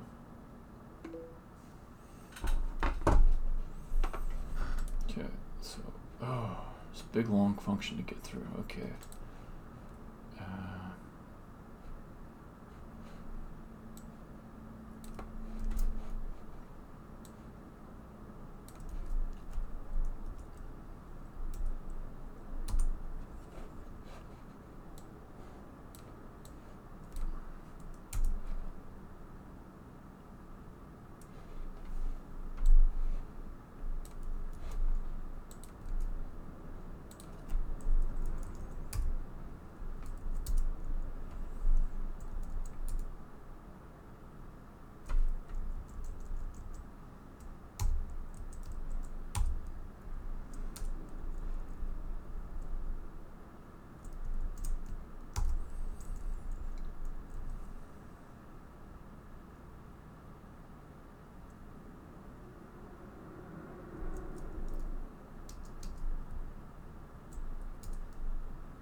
What's wrong with that? Oh, okay. Makes sense, actually. Okay, so car. C. Now equals that. And it's a little bit tricky porting between two languages. You have to have some knowledge of both languages in your head and in use simultaneously.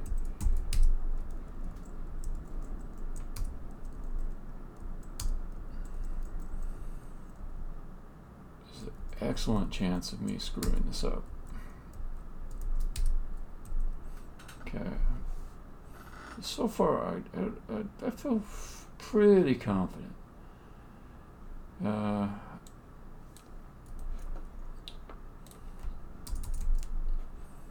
JavaScript is a much more compact language than C#.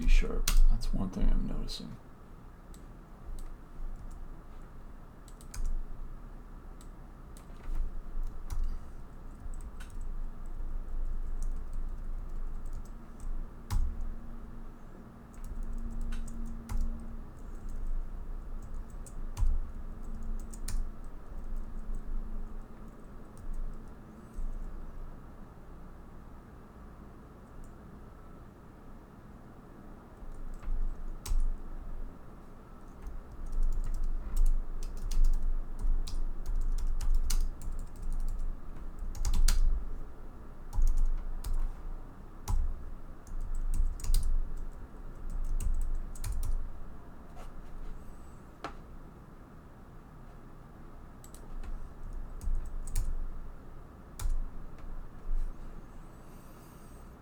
What did I screw up?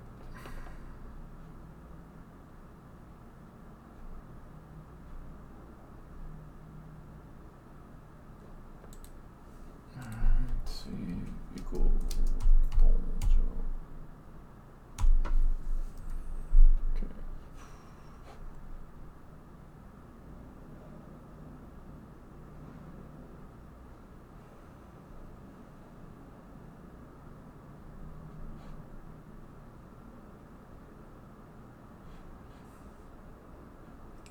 There's two return paths.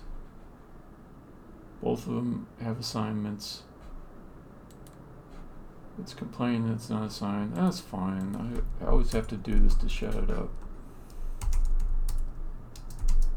It'd be better if it just actually looked at the code I wrote. Not all code paths return a value.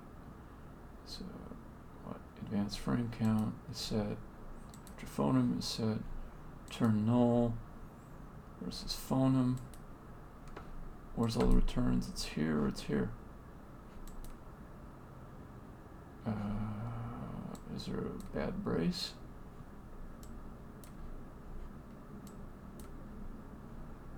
Oh, yeah. I was missing a brace. So, how did this originally go? Okay.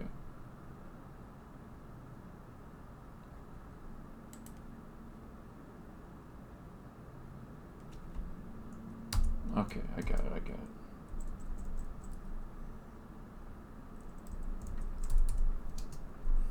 Forgot this bit down here.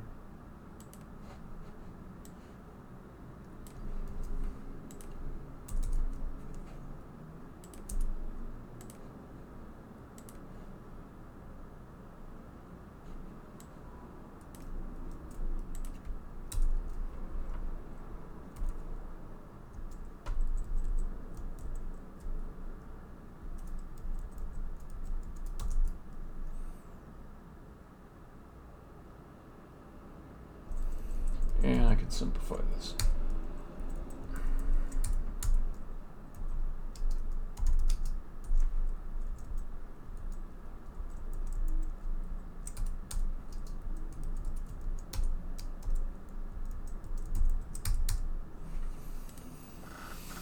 All right.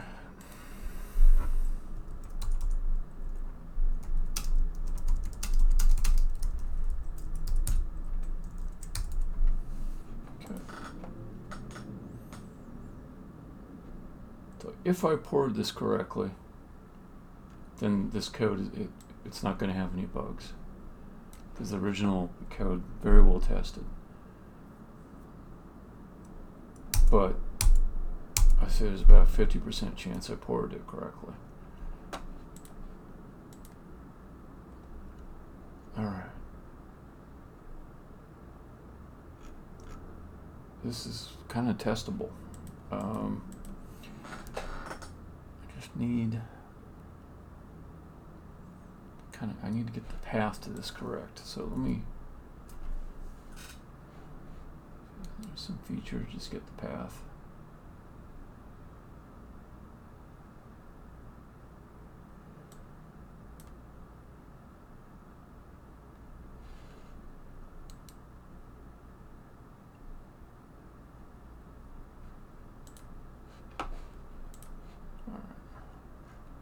So let me put like kind of a junky thing in here. Stack void test. To do delete.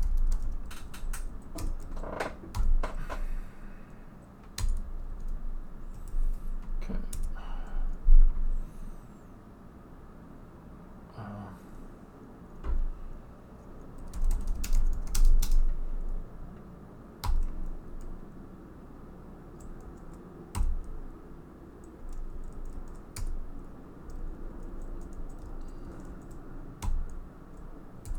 Yikes. Oh, it's got some tricky special characters in there that are messing things up. Oh, I don't like that.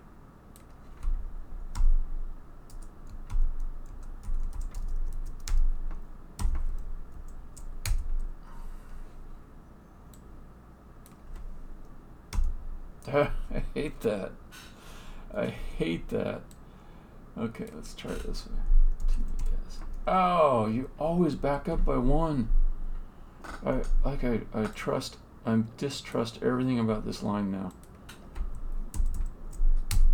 I just delete that. Let's see. God, it's like if you can't trust your IDE to not have hidden codes and formatting in it, what can you trust? Let me just put it in an empty text file.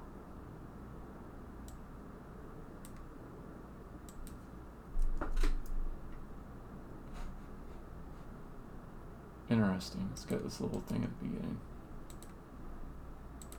I haven't seen that. Like it's binary or something like that. Alright. Let's just do it. I'm kind of curious though if I go like that. Yep, it's got that screw up built right into that string. Okay. I will just touch type it in.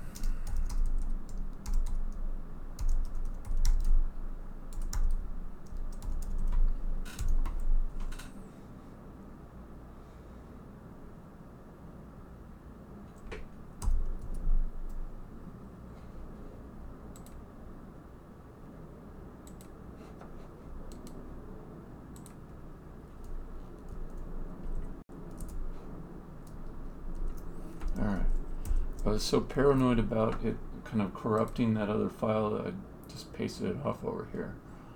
But now I think I've got OK text. Lipz file util.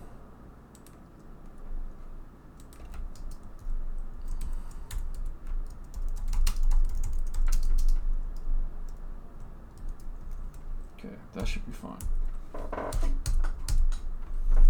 Lipz equals load. Then let's do debug.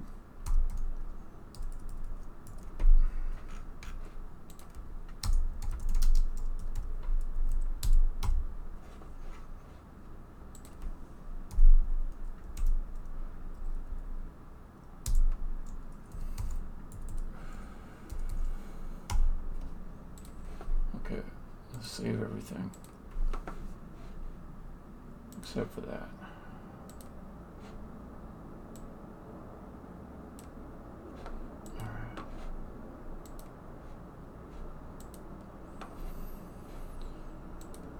build it.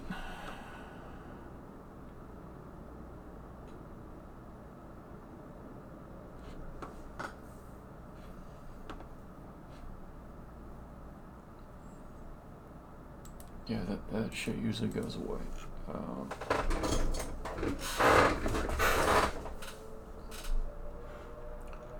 then I'll go to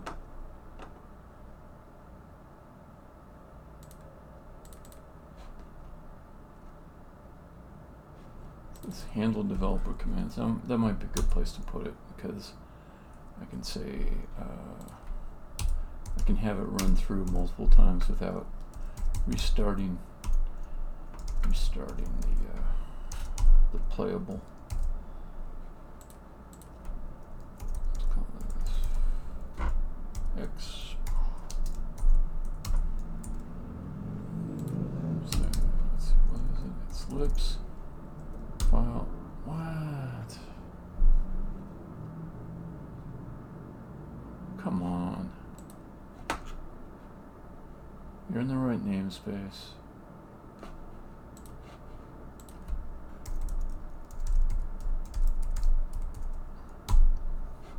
Alright. Irritating. It's gonna fail. The fuck? That's the kind of shit I hate.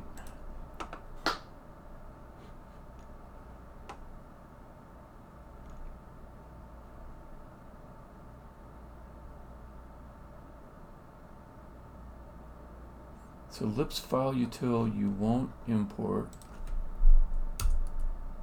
Lipz event you will.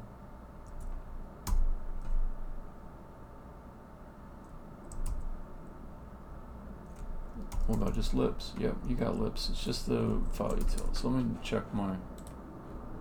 Yeah, okay, that's the problem. Okay. Thought it was going to be some really wonky, like build manifest type issue. Okay. Okay, did it all built, right? Did it build? It did, okay.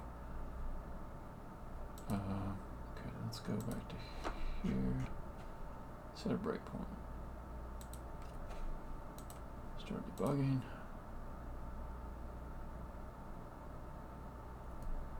I suppose it would have been nice to run this from the editor. Let's turn that off. Oh, let's see how long that takes. Oh my god. That's fast. Okay, that was fast. It built fast. It didn't screw around like it's been doing for half a year. Okay, hit play. Go to my breakpoint.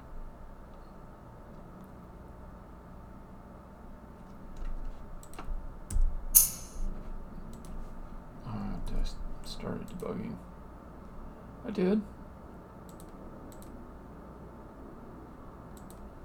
Oh, I forgot to hit that X key. That's why. This is such a treat to have everything start so fast, though. Like, that's nothing. That's just not even anything to worry about. Okay.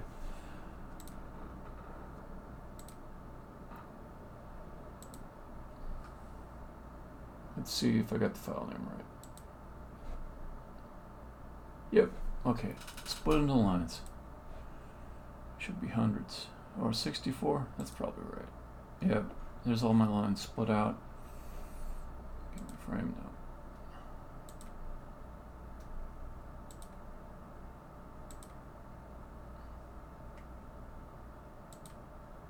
now. Okay. So this first line should just be a big empty thing. Just be a bunch of spaces with square brackets. Yep.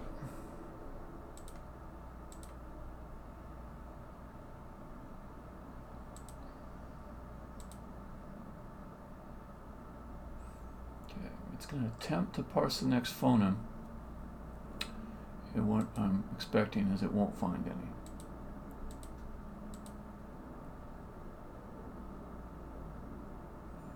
Okay, Okay, so this should advance to the right.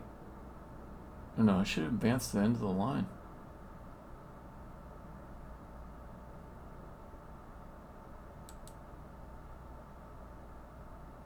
Oh, there was an error.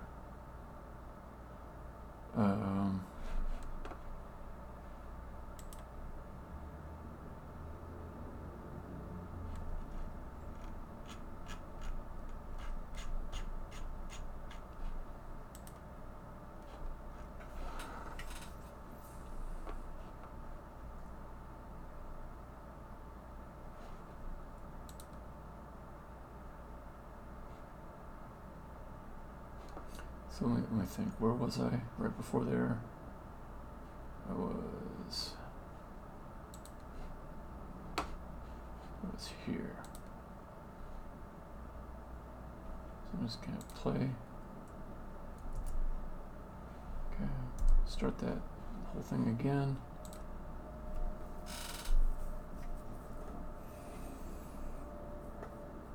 So I think I can just swap the order of these. Probably the place where it hit an error was referencing the last element. So if I swap the order of these, it should compare the first one and avoid reading the very last character in the line. So that I expect to.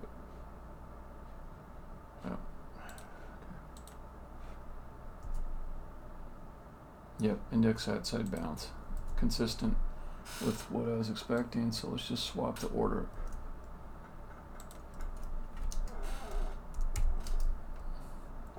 That would be an example of a difference between JavaScript,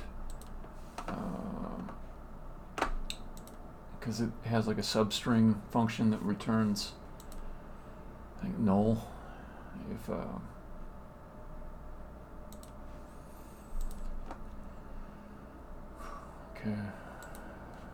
if it's out of bounds. I think. Maybe I'm talking out of my ass.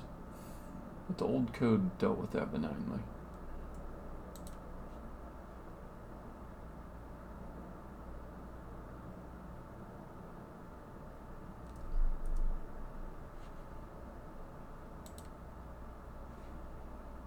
Alright. Okay, so I expect it will be at line length. Okay, cool.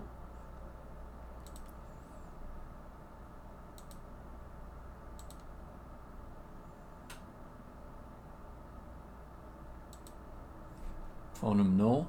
Yep. Advance the frame count. Advance the time. Let's see. Let's see. The frame now is going to be 74. So the time is going to be something like 3 seconds, 2 seconds, 4 seconds.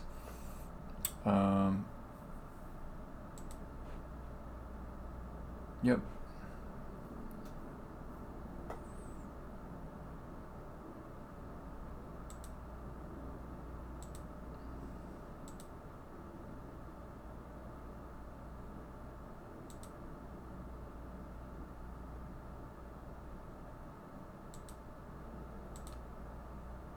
Okay, so the first line was parsed.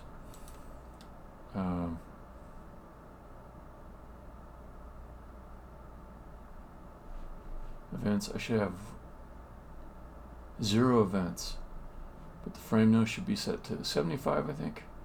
74, okay.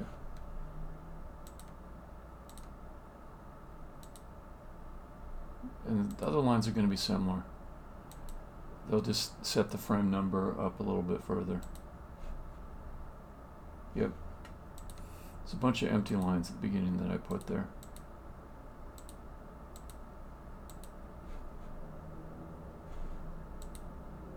Events should still be 0 count, yep. Okay, all right. Do we have a good line yet? No, not yet.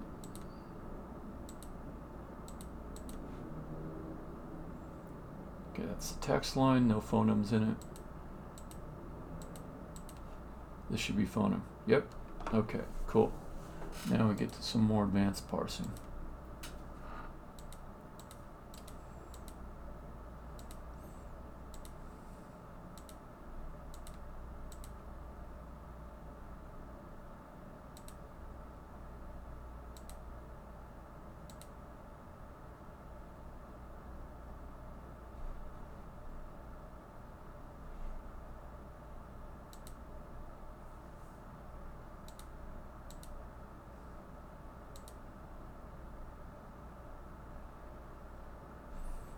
What is C? Okay. But C is not equal to that. That should be true. Okay, what's phoneme got? Okay, good. It's got the first letter. I think the next one's a W. Is that true? Yep. Okay, so it's phoneme. Phoneme should have the alphabet code OW, which is a phonetic code.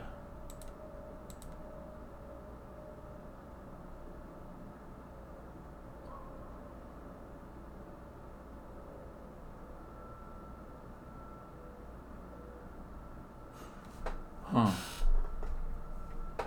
But I kind of wonder about this section here. I'm saying, okay, now C, okay, no, it should be right. So now we're at space. Okay, advance I to go past the space. Then exit out of this loop because now we're at space. Okay.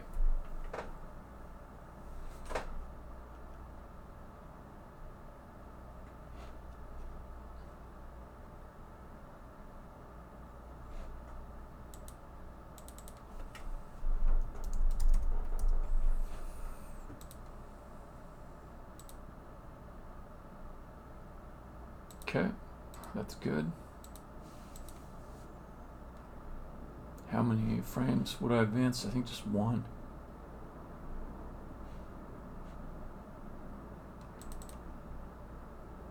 Oh, 0? Is that right?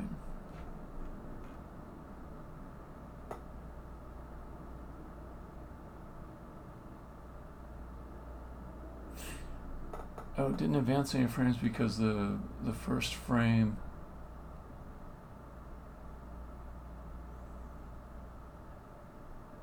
had a phoneme on it. Okay.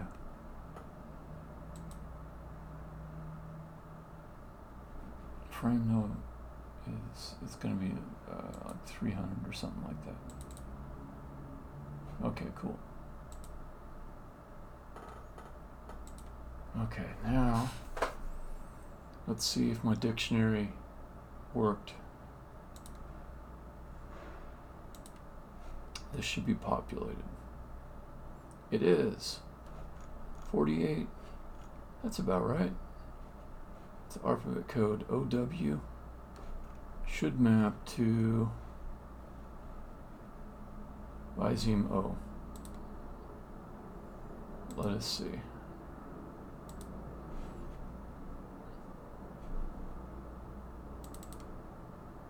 Yep. Time. 3 seconds and something. Oh, 8 seconds.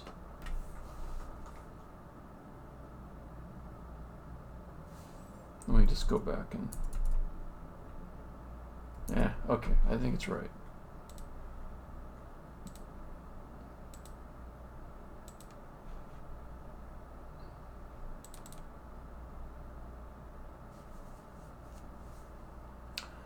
Okay, so then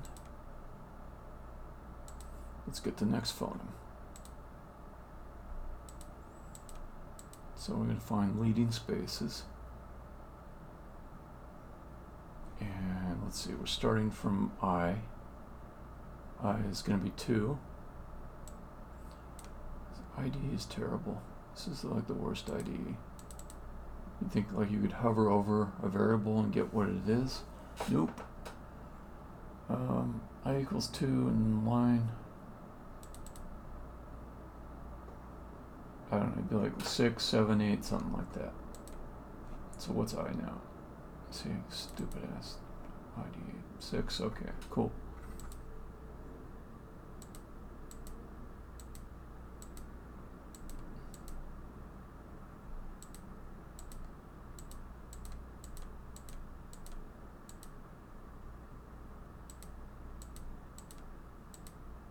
Okay, what is the phone?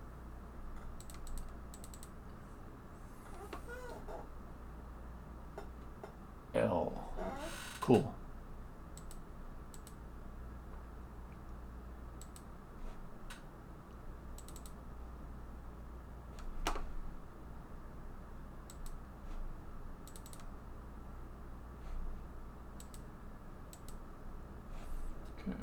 What's the vising?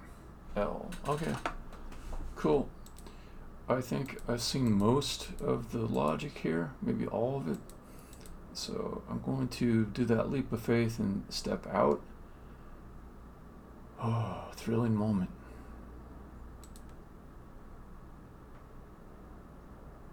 Oh, I'm still, that was just for one line. Let's see what events I have. So the line was, let's see how many visings I should have. I should have 1, 2, 3, 4, 5, 6, 7, 8, 9, 10, 11. Yep, I got 11. All good. So I'm going to step up one more time. Let's take a look. 254 events.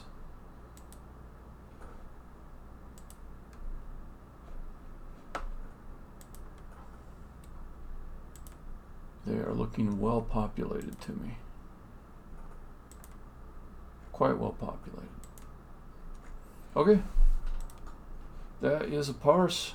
That is a successful parse. That's all good. All right. I know it's not like the most exciting result of finishing up some code, but it is success in my book. It is a file successfully parsed. A file containing animation instructions for a mouth.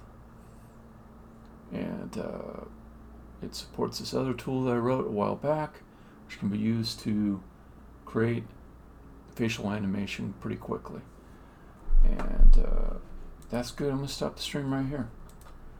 I'm going to stop it because I like to end on success. I like to end when I'm right in the middle of a